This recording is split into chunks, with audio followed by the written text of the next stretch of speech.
Well, hello, everybody, and welcome to our Friday morning Dattitude, a special one this morning, episode number 150. It's hard to believe they let me do this 150 times. But here we are. I'm Jim Derry along with my friend Zach Ewing, and we're about to talk Saints schedule release. Later on in the show, we will have Major League Baseball beat writer Derrick Goold will come on. He covers the St. Louis Cardinals, actually covers the entire Major League Baseball, one of our top baseball beat writers in the country, and he also just happens to be a Times-Picayune alum. So he's going to come on the show about 9:40 or so, but Zach and I have plenty to talk about.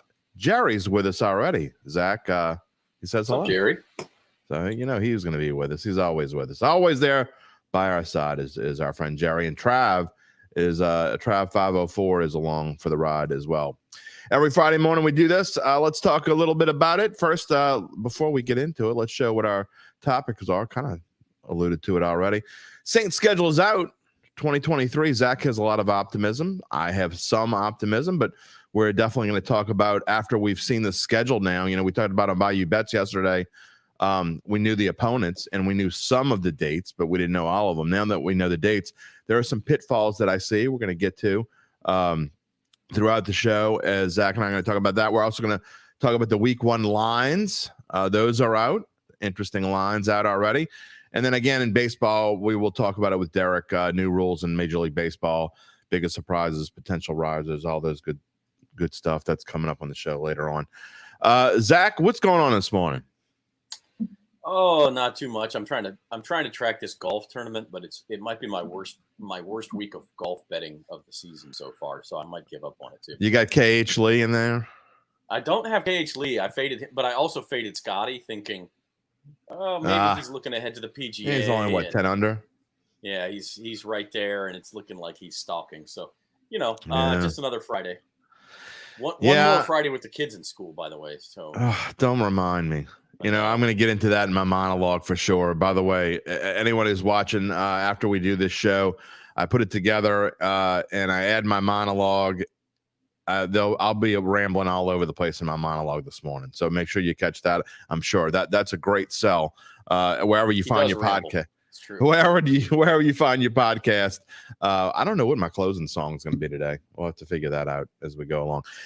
That'll be on up wherever you get your podcast around 11:30 this morning. All right, Zach, let's get to it and talk about the Saints and the schedule release yesterday. Any surprises as far as, you know, you look at what's here at the bottom of the screen? I also have a full screen graphic that I'll show in a minute, but any surprises to you? Not really. You pointed out yesterday that the first half of the schedule is very road heavy.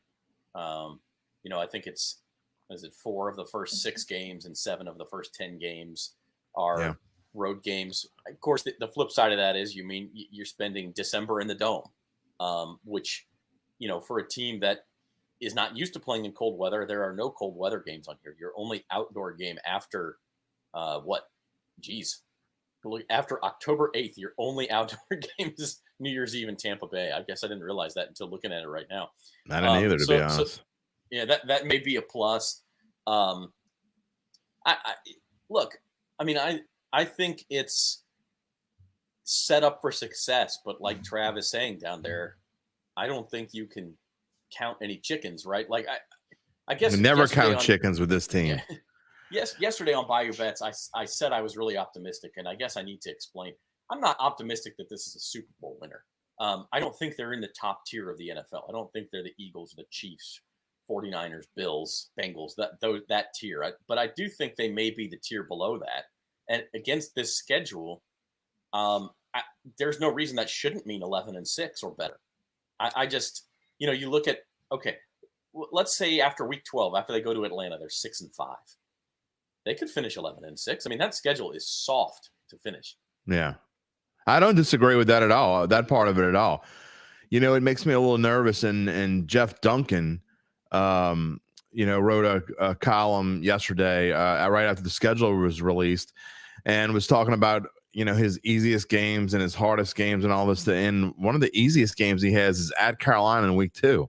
I don't get that at all. I don't agree with that at all. I think that's actually one of the tougher games. You're playing basically three home openers, your own in week 1, you're playing Carolina's home opener in week 2, and you're playing Green Bay's home opener in week 3. And you're talking about a Carolina team on Monday night. It's going to be fired up. Bryce Young's first home game. And then Green Bay, you're going to Green Bay. Jordan Love's first home game as the official starter post Aaron Rodgers. I mean, I don't understand. It's going to be that is a tough opening. And then, Tampa Bay is not very good. You get them at home. At New England, we don't know how good they are. At Houston. So then there are games you can win. But the 7 out of 10 thing on the road definitely is a cause of concern for me. Yeah, there's certainly a path. I don't think they're going to start 4-0 because they're just not. They're not going to be that consistent. But there's a path to 3-1 there. They're favored by 3.5 against Tennessee. They should be favored against Carolina. And I get what Dunk is saying, because if you want to get Bryce Young, you'd probably rather get him early in the year. And of course they get him twice, but the road trip will be early in the year before Bryce Young is settled into the speed of NFL football, and before the Panthers maybe know exactly what they have and what kind of playbook to use with him.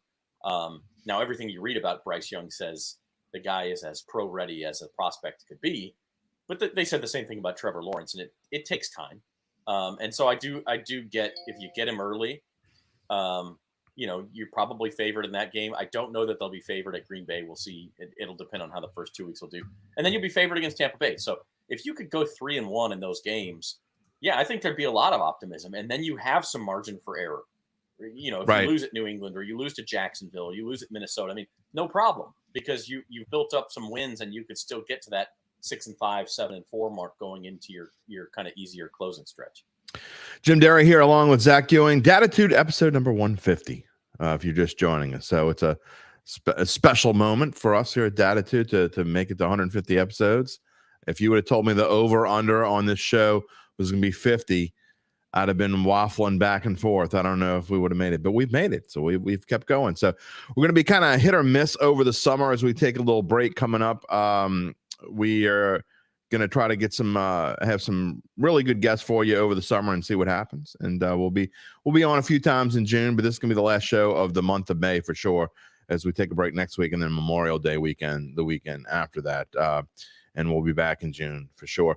Keto, I think this is the guy here who thinks gambling is a mortal sin and is going to end the world. So I'm going to show, I don't know exactly what you mean. What are we going to tell the world, that football is fake?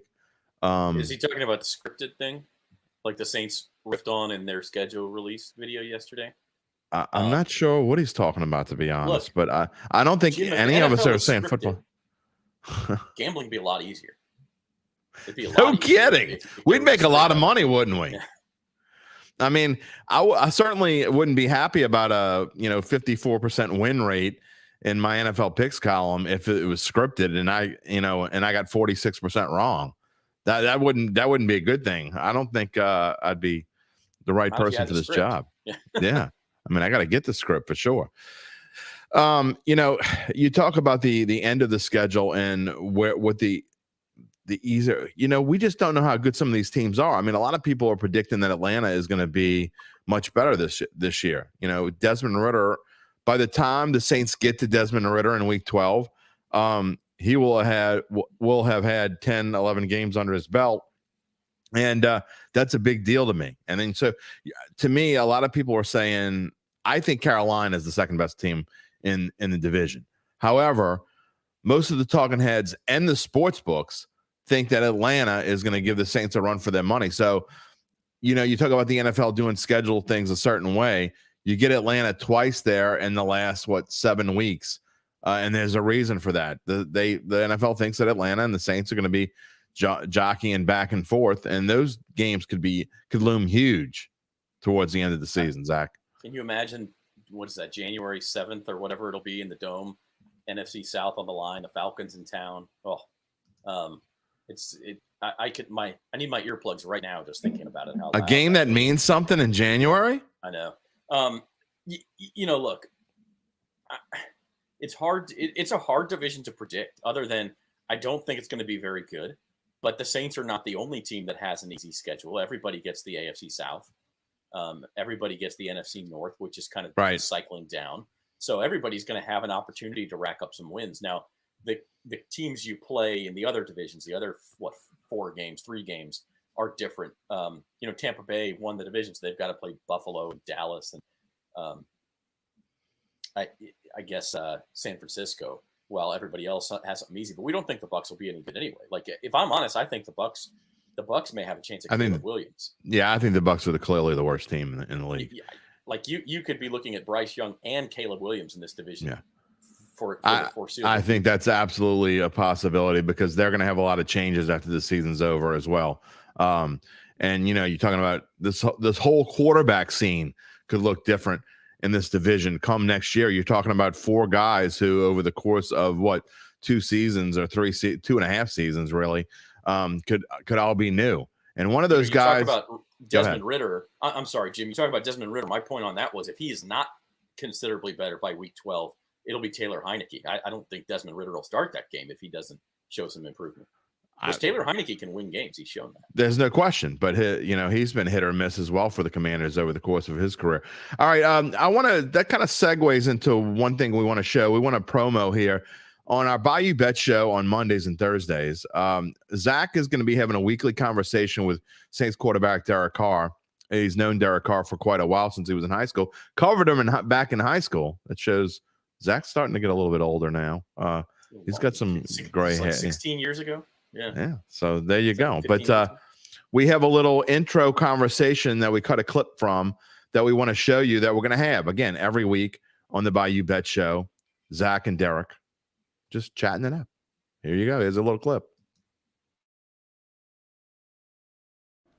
Hey, what's up, everybody? This is Derek Carr. I'm here with my good friend Zach Ewing, who I've known for a long time with the Times-Picayune and NOLA.com, and we got a cool project that we're working on. Now, I know Derek's new to New Orleans, but he's not joking. We actually have known each other for a long time, going back to Derek's high school days in California. And our project this year will be to bring you a weekly one-on-one exclusive interview between me and Derek. And you can only get the answers on NOLA.com or in that week's Advocate and Times-Picayune.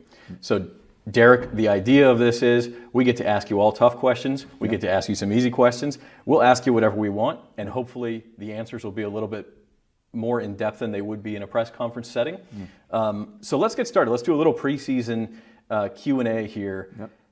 What brought you to New Orleans? That's the question on everybody's mind. It's definitely the family atmosphere, not just inside the building, but everywhere around town. When I came on my little visit, when they didn't know if I was traded or not traded, all these kind of things, what was going to happen, the Southern hospitality that I was so used to in Houston and really in the Central Valley of California, I just fell in love with the people of New Orleans. And I remember telling my wife, I was like, I want to win for these people. I want to win for this community.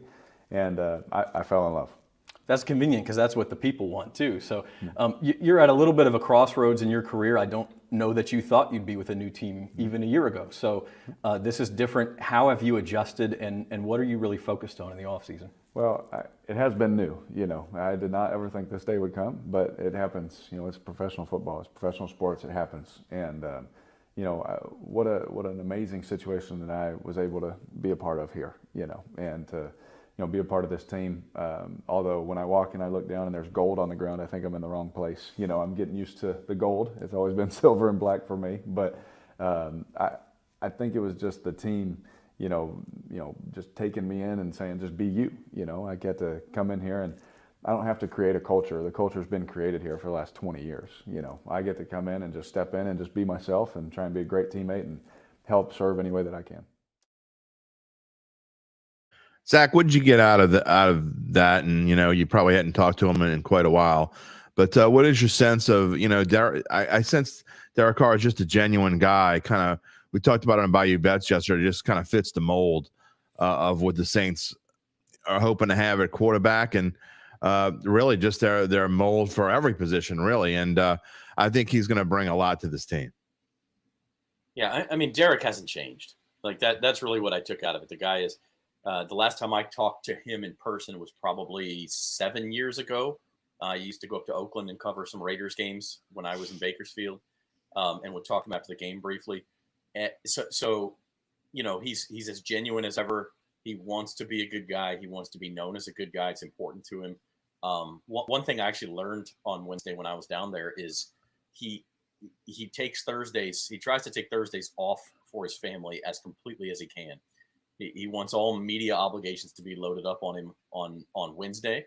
And hey, I want Thursday with my family. And I don't know.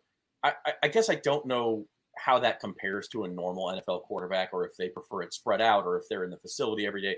But like Thursday's his family day, right? He's got 4 kids under the age of 10. So yikes.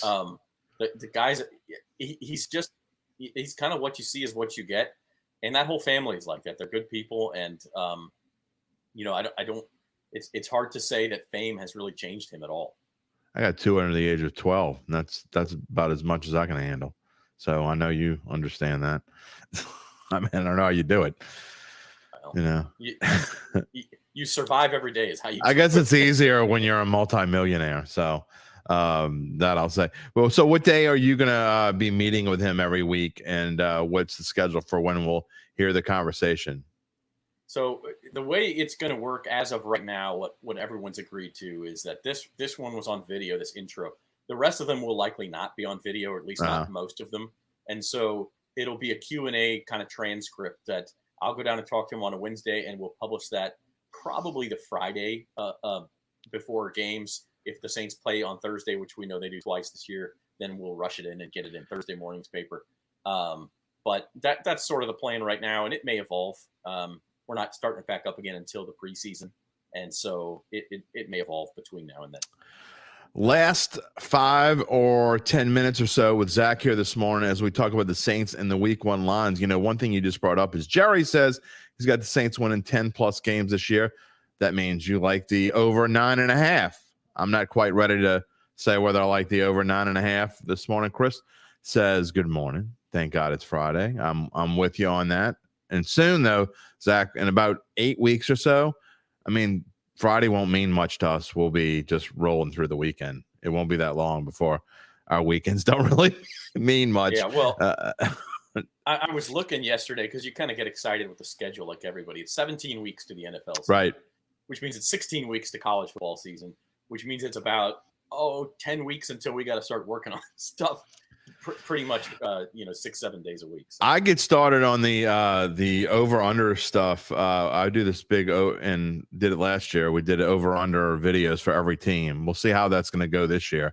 But I started working on that around the 4th of July. In fact, I think I started working on it a little before then. I came back from vacation beginning of July, so I think I'd started working on it actually while I was still on vacation. I was working on some graphics and things. So it's not going to be long. I mean, once you get into the summer, about halfway through the kids' summer, we'll be working on stuff for next year for sure. It's coming up real soon. Before we turn to the Week 1 lines part of the show, there are 2 things I want to talk about briefly, and that we talked about the Thursday game aspect. I am not a fan of Thursday games. I don't know which one I like least, and no kidding here. No trying to spark anything. I don't know which one I like least. Thursday games are games in Europe. I don't like either one of them. But the fact that you have 2 Thursday games and they're spread apart like they are kind of is weird when you come to this schedule, right? I mean, and one of them's at home, one of them's in the road. It just kind of changes the whole outlook towards what you do that week. Yeah, and I'll tell you one thing I don't like is that one at LA in Week 16. Yeah, I agree with you. That's a long trip on a short week. I agree with you. That could end up being a really big game. And I can tell you right now, when the betting line comes out for that game, it's going to be about a point or 2 toward the Rams more than people thought. And well, why are the Rams, only 2-point underdogs, or why are they, depending on how the teams are doing, why are they only 2-point favorites? It's because the Saints are having to, travel 2 time zones on a short week. And then now you get a mini bye before you got to go back all the way across the East Coast the next week. So that one's not in a good spot. The first one. Tampa's only an hour and a half flight. So that's not that big of a deal. But I think that Jacksonville one's only that Thursday game's going to be like 10 days after Jacksonville comes back from its fortnight in London, right? Like, so yes, because that's exactly right. A decent spot for the Saints to get Jacksonville. Well, the worst part about it though is it's you're on the road. That's when you're on the road 4 out of 5 weeks. And then you come home and you got to play Jacksonville on a short week and then go back on the road. That is I don't know who decided that was a good thing for the Saints there. And I don't know if anybody like goes and reviews things, but every year, overall this schedule, look, it's the easiest. You can't argue with the fact that as far as what you're looking at, it's the easiest schedule in the history of this franchise. I mean, there's no question that it is. But to put it together this way, you can certainly find things about it that give you pause for concern, I guess, because you talk about that 4 out of 5 game stretch, and then again to play Jacksonville at home on a short week, and then have to go back on the road 5 out of 7. That's the part of the schedule. The Saints really, to me, you talk about potentially starting 6-5, and people go, "There's no way this team's going to start 6-5." They'll be much better than that. But I think when you look at what they have to do, 6-5 would not be all that bad of a start with what they have to do.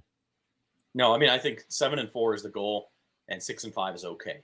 And then you try to really make a run at the end of the year. But yeah, you're right. They only have, what is that? Week 9 against the Bears is November the 5th. That'll be only their 3rd Sunday home game. They have one Sunday home game in September, and then the Tampa Bay game, I assume, is in early October. Maybe it's in late. Maybe they don't have any Sunday home games in October, which is just bizarre. And so, there's good and bad things about it, but overall, you can't complain. The schedule is as easy as it will ever be. And I think with the team they have in place, the expectation should be to go win the division. Trav says he's not getting his hopes up there. His hopes got flushed last year. He's not setting himself up again. He'll be watching with no expectations. I want to give 1 minute to the week 1 lines here, but if you had to bet right now, over under 9.5 wins, you taking the over, the under? I'll take the over, but not as much confidence as I made it seem like yesterday. I think 10-7 sounds about right. And, I think they got it right. I think it's a 9/10 win season. I agree. Real quickly, Saints are 3.5 point favorites in week 1. That's going to go down, I think, as you get closer to the season. So if you like the Saints, I would wait. It was 3. It's 3.5. Okay. Well, we'll see when we get. Doesn't mean it won't. Yeah, exactly. What is there any line before we get to Derrick Goold? Is there any line that jumped out at you and you thought, jump on it now, or something you're going to be watching as we go along? Because I definitely have one. I know which one you're thinking of, and I don't know that I'm going to jump on any. I don't feel strongly enough to have to hold my money for 4 months. Well, I know which one you're thinking. I'm thinking of, but there's another one besides that. Okay, all right. We're going to get into that very quickly. The Bears being favored over Green Bay is surprising. Yeah. I think there's going to be some Jets hype. I'm curious to see. There you go. Like, I don't know if I'm going to bet the Jets against bet against the Jets early, because I think there is a possibility that they're very good. But I got to see how the Aaron Rodgers thing works. I hear you. I mean, Buffalo -1 at the Jets. I don't get that at all. I understand Aaron Rodgers, but again, I may change my mind when we get closer. I don't know if I'm going to jump on that or not. I think that's going to change. I think as you get closer, I don't know, maybe the Aaron Rodgers hype will make it stay close to -1, but I can't imagine the Bills being just a 1 point favorite at the Meadowlands on Monday night. I get it's Aaron Rodgers' debut and all that, but Jets that's won that game last year, remember? Yeah. Without Aaron Rodgers. It's not impossible. We'll see. Also, San Francisco just a 3 point favorite at Pittsburgh to start the season. We remember what they did last year starting in Chicago. It didn't work out real well for them. All right, Zach, we will talk to you on Bayou Bets on Monday and next Thursday. I appreciate you joining this morning. Talk a little bit about the schedule. It's been a lot of fun. Absolutely. Have a good weekend, everybody. Thanks. All right, we are going to bring in now Derrick Goold, my friend, as we talk about baseball and get into it. And we've been wanting to talk to Derrick for a little while now, and we're glad we got him on the show. Derrick Goold, how are you this morning? I'm good. How are you, Mr. Derrick? Good to see you. I don't know. Remember, when's the last time we actually saw each other in person? It's been a little while now. Yeah, I don't know. I haven't been. I remember. I know exactly when it was. Oh, yeah? Yeah, October of 2016. Oh, yeah, that's right. Yep. Yeah, it was. That was a special moment. World Series game number 5 is when I saw you, I believe. But anyway, wow. In your time covering baseball, you have definitely become one of baseball's top beat writers for sure. How is it for you to, covering baseball to me is unlike it's even unlike basketball because you get a few days off. Hockey, you get a few days off here and there. Baseball is every day for 6 months. You got to get ready before the season. You got spring training. The Cardinals are usually in the playoffs, so you're going well into October. What is it like working every day from February to October? It's they call it a marathon or a grind. You definitely feel that. It's I've had the chance. Been fortunate enough, as you know. I mean, you knew me there at the Times-Picayune as the the Slidell Bureau prep writer. But I've been. It's a long time ago.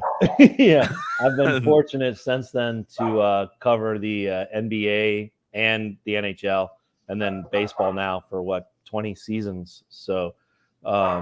Excuse my dog there. Oh, that's okay. Yeah. I got one too. I'm surprised he's not barking. Yeah, well, we'll get them all together in a chorus. I didn't expect this. She might come over here and join us here. Okay, well, she's welcome to come on to the show if she wants to. But one of the things you mentioned, right, like about the NBA and the NHL, is you do get to go to a place and there's an off day, but you also go place to place to place to place to place. So you never really unpack your carry-on luggage. In baseball, you go to a place and you're there usually for 3 or 4 days, right? And while there's a game every day, you get to unpack a little bit. So it's a little bit different rhythm. But for me, and you know this about me, but for me, baseball kind of reflects a newspaper in that it's every day. You got to be there every day. You got to find a way to print the newspaper every day or put the paper out online every day. And I find myself kind of drawing from that, to be honest. Like you go day to day because you just lapse into like kind of a newspaper mindset, and baseball is there with you. Jim Derry along with Derrick Goold this morning, episode number 150. It's a special episode for us. I can't believe that, like I said with Zach, I can't believe they actually let me do this for 150 episodes, but here I am, and we're still here. So we thank you for being part of a special episode here on the show. Now tell me, I hope you're covering baseball a little bit better than you played it. I mean, back in the day when we had our softball team, I thought I won a batting champ there, buddy. Really? On that softball team, I'm pretty sure. And I played fast pitch down there. Who was keeping the stats on that team? I don't know, man. I seem to recall what it was. They would play overhand softball. Yes, absolutely, fast pitch over. Now somewhere there's this softball floating around. We got to find it. I think we all had our signatures on it, but that was back in a younger time. I miss those days a lot. There's when we took on the Slidell Century News. Absolutely. Is that the one you're talking about? That's the one I'm talking about. Yeah, absolutely. Yeah, I went 2 for 2 in that game with a couple RBIs. So it's right there on the ball, buddy. Quarter century ago. He remembers. That's why he's one of the better baseball writers in the country. He remembers stats. Well, when you only have a few highlights, you do remember them. I remember you and Greg Lee were like sliding around a lot. So that's what I remember about this time. What do you miss about New Orleans?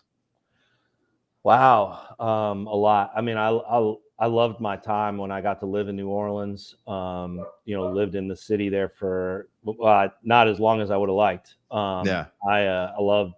In a lot of ways, that was my first job out of college, and so a lot of ways it taught me, it showed me what is the benefit of living in a city, and I'm forever appreciative to that. Walking around. Not being able to walk to dinner, walk to places I want to go, walk to shop, and walk to all this, and then just like the cultural vibe. I love New Orleans. It's like a living muse, man. If you want to be a creative, if you want to write or you want to do music or you want to draw or you want to paint or whatever, you want to be an actor, you want to do all this stuff. I mean, you can't help but find a muse there in New Orleans. There's no other way around it. Where it's as thick as the humidity. You can find inspiration there. I miss that, whether it's walking down Pirates Alley to Faulkner House Books or finding a coffee shop to sit and scribble out some postcards or whatever, or leaving my place to just go write a feature story about someone from North Shore High, Easton, I guess, or it would have been good. I didn't realize this until I put my show together over the course of the week, but 2 Mizzou guys are my guests today. Yeah. So I'm good booking. I mean, episode number 150 it's a special episode, but it may be the last. Who knows? All kidding aside, let's get into some of the things about baseball. When I'm a big baseball guy, and I'm not shy about it. I'll let people know. Look, I know football is the love of this town, and I enjoy football, and it's 70% of what my job involves football. There's no question about that. Mm-hmm. However, that being said, baseball has always been my biggest love since I was a kid. And there's so many things to love about it. And so that being said, going into this year, Derrick, looking at these new rules, I had no idea whether I was going to like them. I thought I wouldn't, to be honest. The bigger bases, the pitch clock, now we're talking about disengagements and how many disengagements a pitcher can have, and batter's got to be in the box to engage with the pitcher, where they say all these different things that have worked out. And I got to be honest, I love all of them. I don't think there's anything that I don't like. It is absolutely, without question, sped up the game. Mm-hmm. And I think that other sports need to take a look at what baseball's done, i.e. golf, which is on my other screen at the moment. And speeding up the game really has made a difference and has made this game much better, in my opinion, over the course of a month. Yeah, it's brought back a lot of the pace to it. You're right. Games are obviously about even like 25 to 30 minutes shorter. Radically changed deadline in some ways, but there's a lot of pep to them. One of the things that was happening with baseball as it became more of a 3 true outcome sport is it just became like there was less balls in play, there was less action, there was less movement, there was a lot of ponderous moments. And while baseball is great, because for me, one of the reasons why I like baseball is because it has that sustained tension of this might be the moment that something great happens, or this might be the moment it doesn't. It's different than football, where the ball is going to be snapped, right? Yeah. Well, in a way, baseball has taken that sustained tension and also now given us a countdown to when that ball is going to be snapped, right? So it's blended these two elements of sports in the sense that something's going to take place. Now about the time it's going to take place. Is this the great moment, or is this nothing, right? Is this a great defensive play? Is this a home run? Or is this a ball taken outside of the zone and we do it all again? So I like that aspect of it. I really like the pitch timer. I like some of the strategies that we're seeing with it. I like, how it's an evolving rule in the sense. I like the larger bases. Big fan of the larger bases. I thought I would hate that, and I really like it. I love them. And when they were first talking about them 4 or 5 years ago, and they were experimenting with them, Theo Epstein would talk about them. I got to be honest, man. I thought it was genius. I thought it was a genius solution to change the math, because what had happened was, we have all these baseball teams that are risk management, right? And so they became risk averse. And one of the biggest risks is giving away outs. And so now all of a sudden steals were just out. So you had this blend of risk management with algorithms, and how Tony La Russa would just suppress the running game by saying, look, it's the pitchers that stop the runners, not the catchers. We got to flip the script a little bit here. And so you had all these teams there were teams that would come into St. Louis and they wouldn't even hide the fact that they were not going to try to steal, not once. And it was partially because they had Yadier Molina behind the plate, but also because they knew that the pitchers would vary their times. They'd do different things. They'd look over. They do all these things that Tony La Russa brought in, or at least popularized. And there just was no reason to steal. Larger bases is just a genius solution to a small problem, because what it's done is it's changed the math just a little bit by adding that 3 inches, but it changes the math. And I think that's awesome. I am still and will forever be against the shift rule. I think you should allow shifts in baseball. I don't have a problem with shifts. I think we're already seeing them leak over. I think that's a part of a strategy. I don't remember people complaining when Ozzie Smith or any of the great defensive players use their instincts. Jose Oquendo, for example, here in St. Louis, when they use their instincts to position themselves for hitter, everybody would talk about what a wise play. What a great thing. Look, he knew where that guy was going to hit it. Oh, man, he responded. What instincts? And now we've taken that away. We've legislated against strategy, which I don't like that in baseball. I don't really remember too many times where that's been the case in baseball. But it's here. It's here to stay. They're going to allow the shift. That's fine. It's aesthetically pleasing, but I worry about the message there. So you don't think that it'll ever come back? No, I don't think it'll ever come back. I know I'm in the minority as far as fans, and at least, those who make baseball part of their lives every day. When I say that, I didn't like the shift. I never liked the shift. No, I would say most people in the press box agree with you. Really? Yeah. Most of the people I hear on TV and talk about it, and I know that people that I talk to who love baseball, they thought the way that you thought. And so interesting. Well, I'm reassured to hear that, because I'm surrounded by people that look at me like I'm lost my marbles. Well, I mean, to me, maybe it's another reason that they look at me that way, but that's all right. Well, I was going to say that's probably more the case here with Derrick Goold of the St. Louis Post-Dispatch. STLtoday.com, Derrick Goold. I want to compliment you on your shirt, though. I see that you got the Times-Picayune. I got the old school, man. Yeah, it is. Yeah, it's sharp. It's the fact that I can wear it. I'm just thrilled that it's not, because as you go along in your career, maybe not for you, but I know you're on the road a lot, so you probably don't eat as healthy as you would like all the time. I know you probably try to, but I certainly don't. I live in New Orleans, for God's sake. So the fact that I can still wear the shirt, I'm proud of it. It's probably a good thing that New Orleans isn't on my regular schedule then. Yeah, well, you and Erica need to get down here for sure. Yes, that'd be great. In the off season, I would like do that. One question about rules before I ask you for about a couple things this season, and we got about 5 or 10 minutes left in the show. But I want to ask you: do you ever think I would have never been for this 5 or 10 years ago for sure? Probably not even 5 years ago, but I am ready for it now. And I hate to be railing on them because I think overall they do a really good job, but I'm ready for the home plate robo-ump. When are we going to get do you think, and I know they're trying it out in the minor leagues, do you think that it's possible that the major leagues will see an automated computerized strike zone?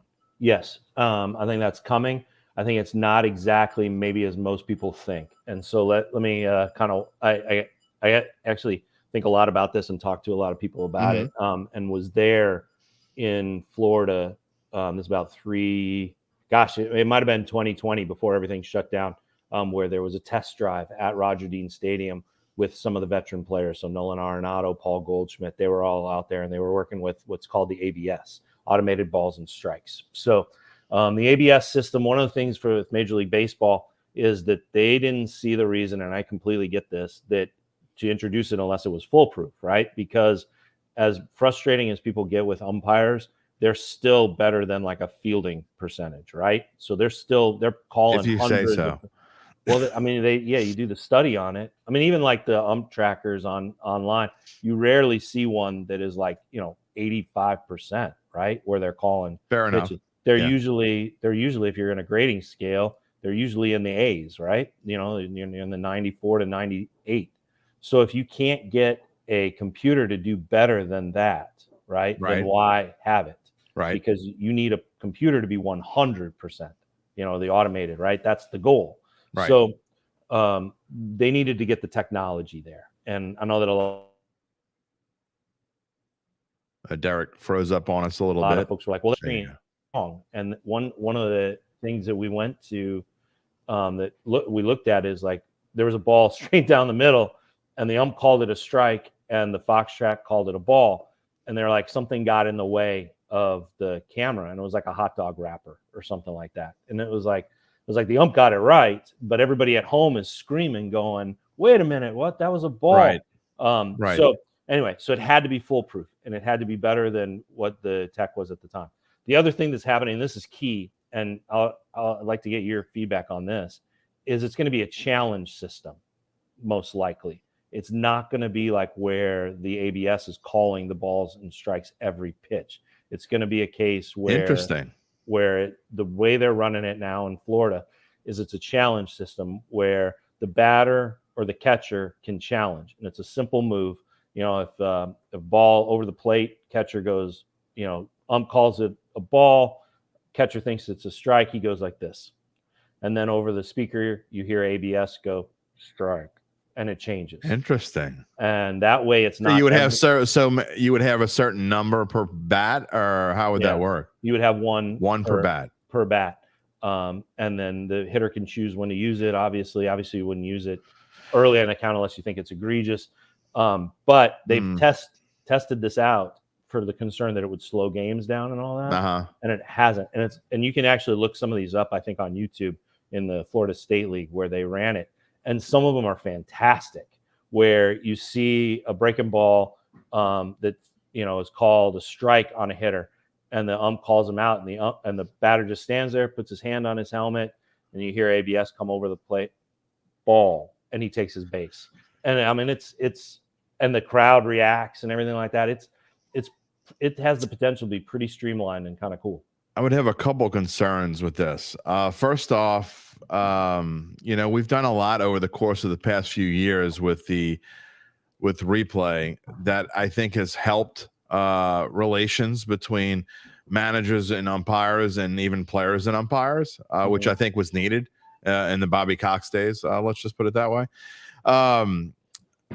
This would maybe, you know, it's one big thing is a home plate umpire just doesn't want his balls and strikes calls challenged. I mean, that would worry me a little bit. And then you talk about slowing the game down. I mean, I have a hard time believing that it wouldn't. I mean, I guess I would have to see proof, but then if you're going to do this and have this challenge, then why wouldn't you just go all the way and just do it all the time? What is the difference between having a computer call them for every pitch and have them call them only when there's a challenge needed? I don't understand why that would be any different. I think, why wouldn't you just pick one or the other? Well, I mean, I understand where you're coming from. I don't know how would that look like? Would the umpire just be proxy to a computer then? Or would you even need an umpire? I mean, you'd need an umpire there, right? For sure. You'd still need a home plate umpire, but he would just be like he would be in the field. I think I don't think the umpire would. Yeah, I think they just stand there in the field. What's the difference? I mean, I don't know. I know it's weird, but so are the big bases, and we've gotten used to those in a month. Well, I didn't think the big bases were all that. I think I don't know. I mean, I guess you would have that umpire stand off to the side. Yeah, he wouldn't stay. Yeah, absolutely. Because why would he risk getting a concussion if he's not going to? Oh, no, 100%. So he'd just stand off to the side and then rush over when there was a play at the plate.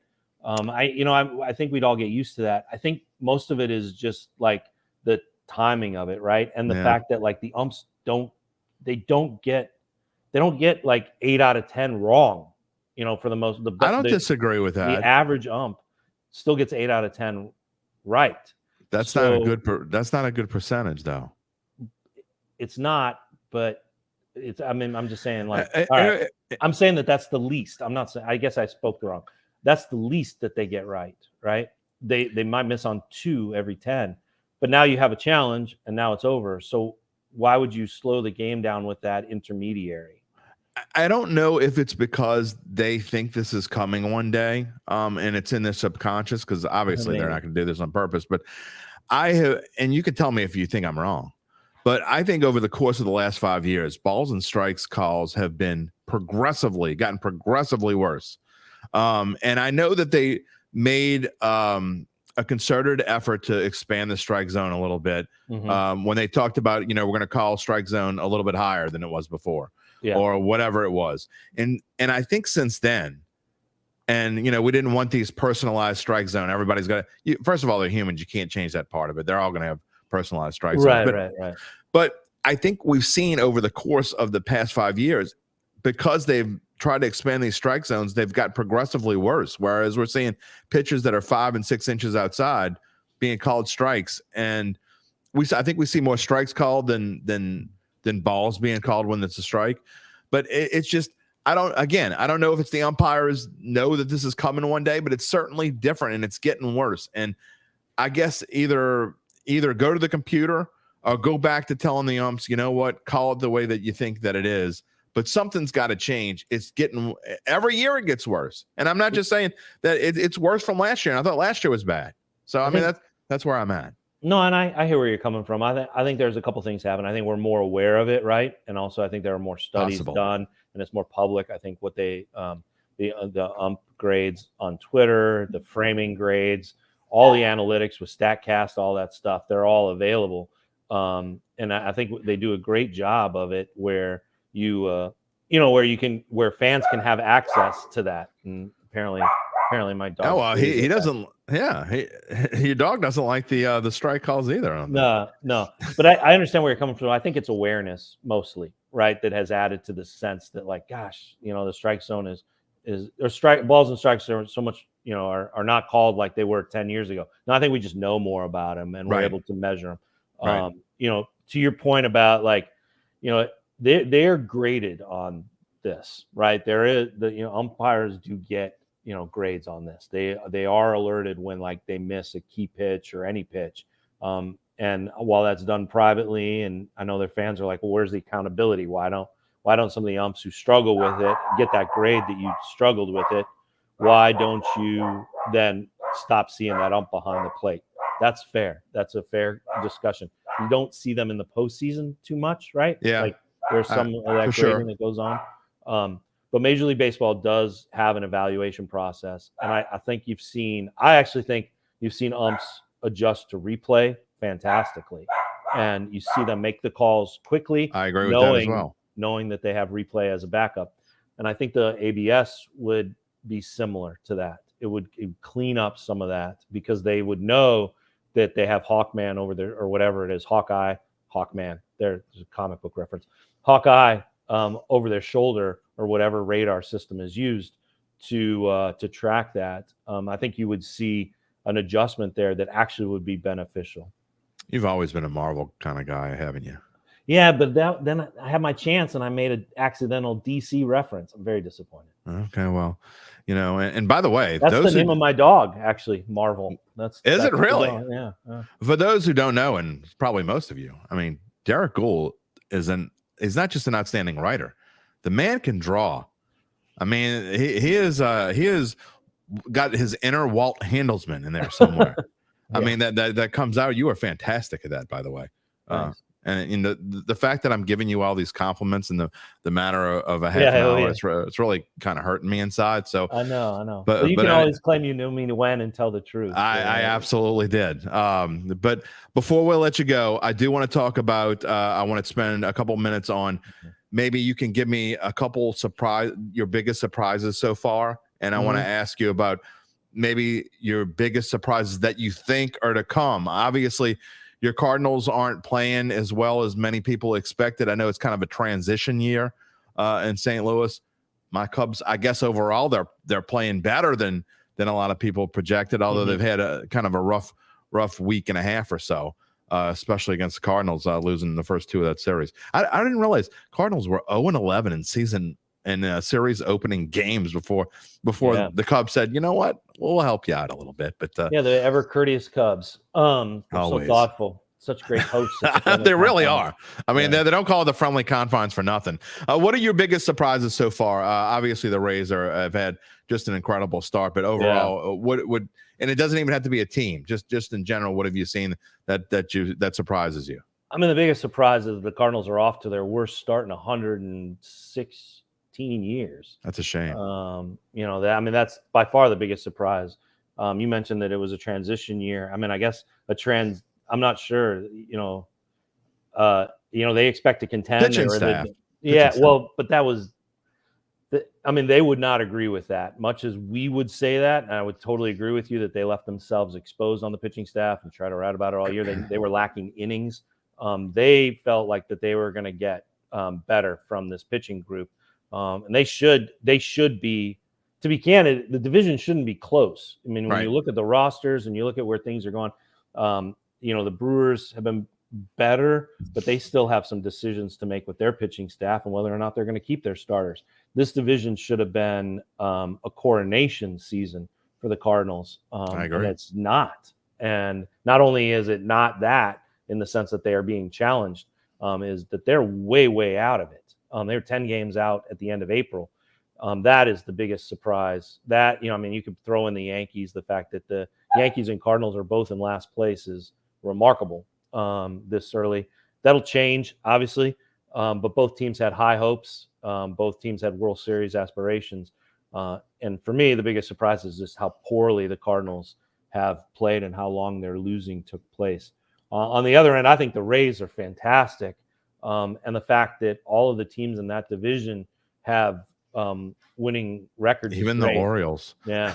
which is, I think, I'm not sure it's a surprise, but it's a pleasant. I guess it's something that's good about the start of the season is two things. One, I felt the Cubs were going to make noise in the Central, whether they win it or not. I didn't think that would be the case, but I thought they could determine it, like that they would be the pesky team that would help decide who won it, right? And that the Cardinals would emerge from that. But I thought the Orioles might have that same role in the American League East. And I think that's fantastic. I think it's good that they're there with sharp elbows, with talent coming, and they're starting to compete in ways that maybe because of the schedule, because of the new CBA, once these RSN feeds are kind of sorted out, which is the last thing I'll mention, that maybe we see the end of the era of tanking taking place here. Maybe we see that cycling out of the game and these teams pulling the plug on entire seasons and dropping purposefully to about 100 losses as strategy. Maybe we're seeing that cycle out of the game, get purged from the game, and that would be a great thing. The last thing is, I think there's a reckoning in baseball, and we're going to watch it happen in real time when it comes to the broadcast rights. The balloon is popped as far as the rates and what teams can command for their broadcast fees. But because the Diamond Sports and the Valley Sports, they filed for bankruptcy, you're going to see teams more active, more aware, and more aggressive in what they want their product to be for fans and how they want to access it. And I think over the course of this season, or definitely over the next course of 12 months, we're going to see, if we're going to soon see the dropping of the blackout rules and make baseball available to everybody. Please. And put more on streaming. And I think that is such an important move for baseball to get out of what, the local ownership calls this antiquated system to one that makes baseball available on your phone for everybody, no matter where you are. The fact that we here in New Orleans, we're 6 hours away from Houston and 9 hours away from Dallas.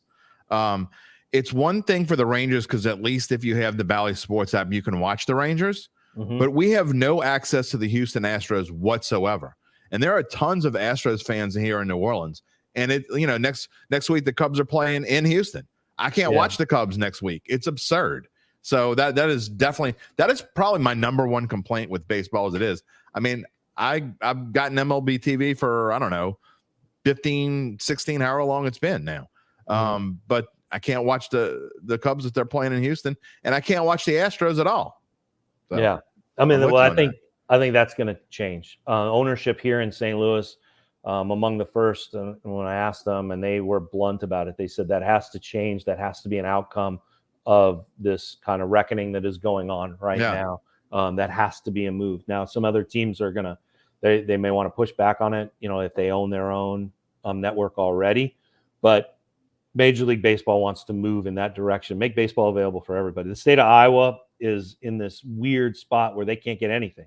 And it's just, or they're blacked out. They can get games, but they're blacked out from multiple teams, including your Cubs, the Sox, the Twins, the Brewers, the Cardinals. Really? Yeah. I mean, there are areas that have few, they cannot reasonably drive to a major league team, but they also turn on their TV and they're blacked out of 1/5 of the teams available, which is just insane. It's just, that's not how it should be.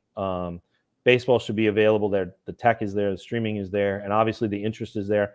And back to our original discussion about the rules, the athleticism has never been this great in the game. I agree. And now there's a chance for it to be highlighted, along with the young talent, along with everything. Baseball has a real chance here to, have a golden age, so to speak, but they got to get into the streaming age first. I agree wholeheartedly. We were having this conversation on our Bayou Bet show yesterday afternoon about basketball, and it was Zach Ewing, who was on before you. We were not arguing. We're disagreeing, I guess. He thought that $20 a month was too much to be able to subscribe to the Pelicans games. He thinks the Bally's app is terrible. I think it's not great, but I wouldn't go as far as he did. But $20 a month to watch Pelicans games, he thinks is is a little ridiculous. So I am assuming that baseball will probably go to something along those lines. If you want to just watch, like if I wanted to just watch the Marquee Network, I could probably subscribe that way, and it would probably cost something along those lines, or I could still get MLB TV. Anyway, I think that baseball should kind of follow the NBA's lead almost, in my opinion. Yeah, I'd go one step further and say that they maybe could step ahead of them too in some of these markets that are going to have, that are, in jeopardy because of the Valley Sports situation. They can make it free to everybody, just because, Major League Baseball could take over. The rights fees are kind of in limbo. They could say, we're going to do the production staff. We're going to do that.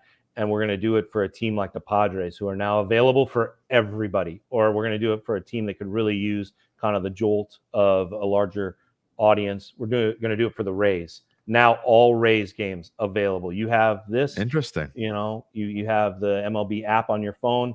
Enjoy. I mean, imagine if they did that, if Valley pulled from San Diego because of the bankruptcy, right? Yeah. Major League Baseball said, we got you covered. Oh, by the way, it's available to everybody. Imagine that, whereas that team is charismatic. It's good. It could win the NL West. It has remarkable games against the Dodgers. And all of a sudden now the entire area of San Diego, or if they broaden it to any baseball fan, is available. You can watch Padres games. What an audience that would create. And then next year you come back with the pay model. Well, I think that's a great idea. I think you would have to be careful, because when you wanted to go back, would it hurt you out of the tube? Yeah. I mean, I don't know. So that's I mean, at least I think they should at least charge something. That's just me. But anyway, we'll see what happens. Last question. And I know I have to be careful about how I ask this, because you're going to have to be careful about how you answer it. With no disrespect meant whatsoever to Mr. Marmol, do you think that Yadier Molina will ever manage the St. Louis Cardinals? I don't. It's a good question. It's a good question. I'm not sure. I think that, I'm not sure, if he wants the time commitment of being the manager. He owns a basketball. He seems like a natural fit. It's intriguing to him, and he's, looked into it, but, he owns a basketball team, right? He's the owner of a professional basketball team. Did not know that. In Puerto Rico. He is going to be, if not already, I think he is already, but he's going to run the Puerto Rico's, team in the international champion or competition, be more involved in that.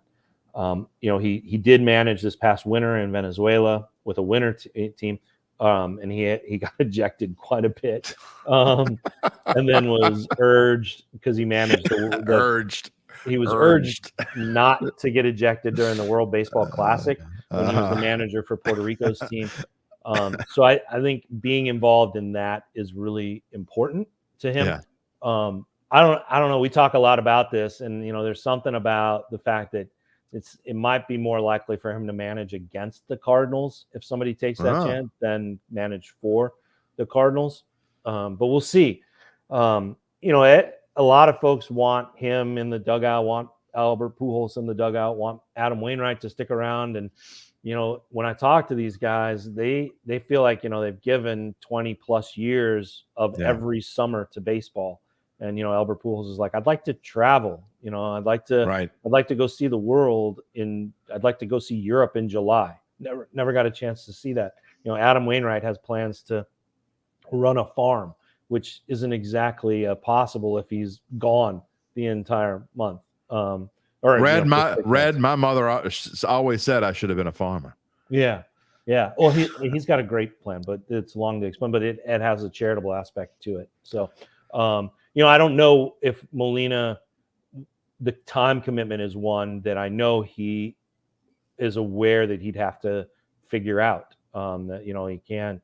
Last year he left in the middle of the season when he was the catcher to go attend the championship of his basketball team. That you can't do that. You shouldn't be able to do that as a catcher, but he had that power to do that with the Cardinals. Can't do that as a manager. There are no days off from, as you mentioned at the very beginning, from February through what they hope is the end of October.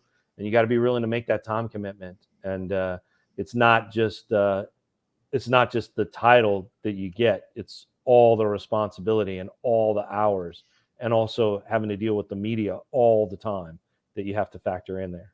Well, I'm almost ashamed to admit this, but Yadier Molina is one of my top 10 favorite players of all time because he played the game like it was played in 1968. I mean, just to me, I can't imagine him catching Bob Gibson. Nothing against Tim McCarver, but I think that would have been quite a combo if you put those two together. And they probably would have been butting heads a little bit. That'd have been a fun baseball theater for sure back in the day. But they might have had some pitch timer violations, right? There's no question. I can't imagine someone telling Bob Gibson he's got to throw a pitch. Not that he was pretty fast anyway. He had quick games, but I can't imagine someone telling Bob Gibson you have to throw the ball in 20 seconds. He'd probably just stand there just to be, you know what, screw you. I'm going to do it the way that I want to do it. But give up 4 pitch timer violations, let the guy go first, and then pick him off. Yeah, something along that, or just strike the next 3 guys out. Who knows? He'd have fun with it. Derrick, always thank you so much for joining us here. I know I've been trying to get you on for a little while now. Maybe towards the end of the season. Look, your Cardinals, you may not be super busy in October. I mean, that's okay. If you aren't. I still cover baseball. Yeah, I know. You'll still be there. But I'd like to have you on at some point, either in late September or early October, just to have a chat. And I promise it would be shorter than this one, but we kind of got going on. I haven't talked to you in a while. It just kind of went. So. I appreciate it. It's good to catch up. It's good to see you. It's nice to see the Times-Picayune logo there. It's great. It's I can't believe they still let this old donkey do his thing. They've let me go a few times. They keep bringing me back. I'm like a cockroach. Maybe I should wear a cockroach shirt. I don't know. I'm still they here. know talent. They know talent. Yeah, it's somewhere. I don't know. Anyway, we'll see. All right, we'll talk to you soon. I appreciate it again, and to all my listeners and viewers out there, we thank you for joining episode number 150. Again, when I'm done with this show, I will go and add my monologue. It'll be out there in the podcast universe, wherever you get your podcasts, Apple, Google, Stitcher, Spotify. It's a lot of fun. We thank Derrick for joining us as well as Zach Ewing, and we will see you the first Friday in June. I don't even know what the day is, but we're going to take the next couple weeks off, and we'll see you in a couple weeks. Thank you for joining Dattitude.